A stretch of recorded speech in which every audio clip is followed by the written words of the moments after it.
Links in the description. If you do like the video, do like, comment, subscribe, share the video as you see fit.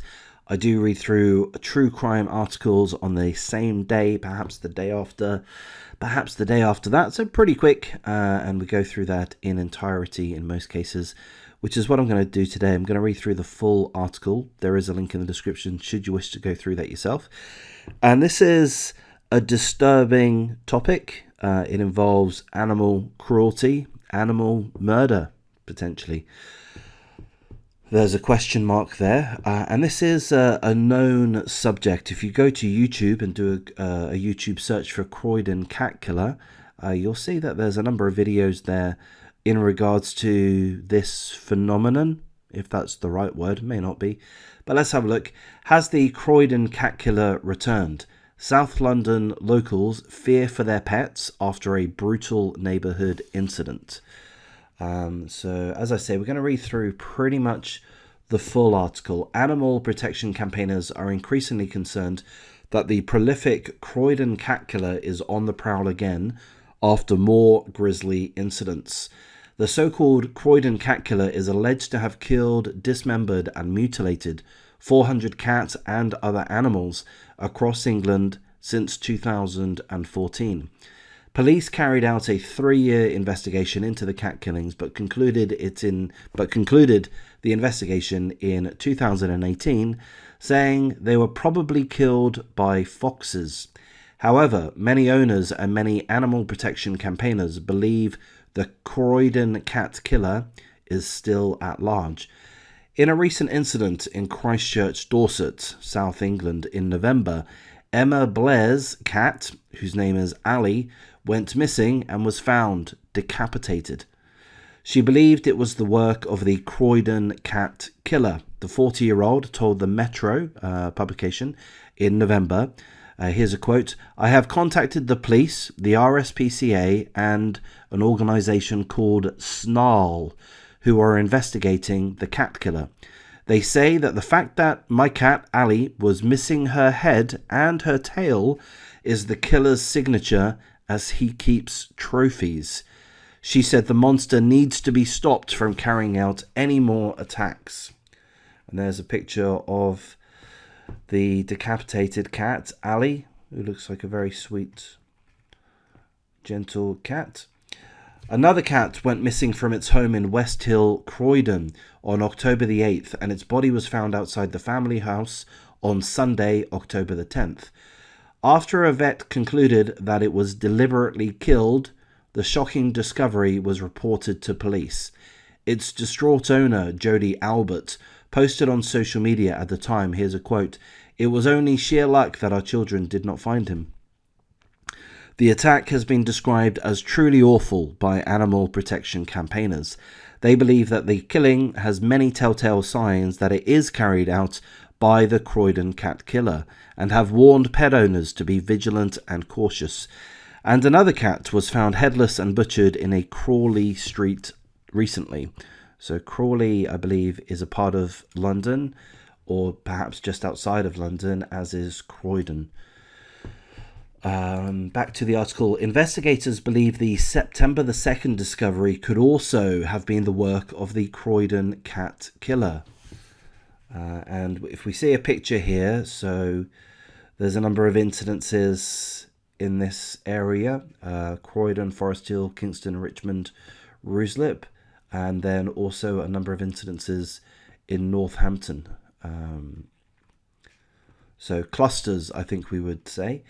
Now, the next part is going to be talking about an organisation, the South London Animal Investigation Network, which is run by these two people here. This lady called Bouquet Rising. Bouquet? I'm not sure of the pronunciation. Bouquet Rising from Slane, the South London Animal Investigation Network, said, "We would ask that if anyone finds a mutilated animal that they contact us by phone or through our Facebook page. We can then direct them to the nearest vet or arrange attendance to do so ourselves." She said that patrolling public areas at night has cut down incidents in certain areas, and there have been none for more than 2 years in 2 areas. Despite this, there have been more than 400 reports of dismembered, decapitated and killed cats, as well as other animals. Killings began in Croydon in 2014 and spread across London and the rest of the United Kingdom. A 31-year-old man was arrested in January 2018 in connection with the killings, but was later released. Police closed their Croydon Cat Killer case in 2018, saying that it was probably foxes carrying out the killings. Owners reacted with fury, including Samantha Glass and her daughter Tabitha Brown, who found their cat Harley dead at their family home. Okay, that's not Harley, that's Ukiyo. Is this Harley? I think this one's Harley. Yes, this is Harley. It's a very handsome cat. Okay, so Miss Glass, the owner of Harley, said at the time, "Words fail me. This is a massive fail on all accounts. We need victims to get together to march against the police. What else can we do? There is countless evidence from the Met saying cats have been mutilated by a clean slice," meaning that it was a man, a human, that performed the mutilation as opposed to a fox or any other type of animal. There have been decapitated heads lying across London. What happens when the killer drops back the tail to the doorstep? She started a social media campaign in protest, with many others coming forward saying their own cats or animals had also been killed, mutilated or dismembered. The Jack the Ripper for cats had 15 officers on their trail at one point. Investigations started in November 2015 because of reports of numerous mutilated cats, often with their heads and tails removed. 3 CCTV recordings of foxes with the body parts of cats in their mouths were found. Officers worked with the RSPCA and local charity South Norwood Animal Rescue League, or SNARL. It was later revealed that officers spent £140,000 on the investigation, including £8,000 on specialist post-mortems to conclude the killings were the work of foxes. So this here is quite telling. I mean, it's saying that after an investigation which was quite costly at the taxpayers' expense ultimately, that the conclusions were that the mutilations and the killings of these cats and other animals were due to foxes.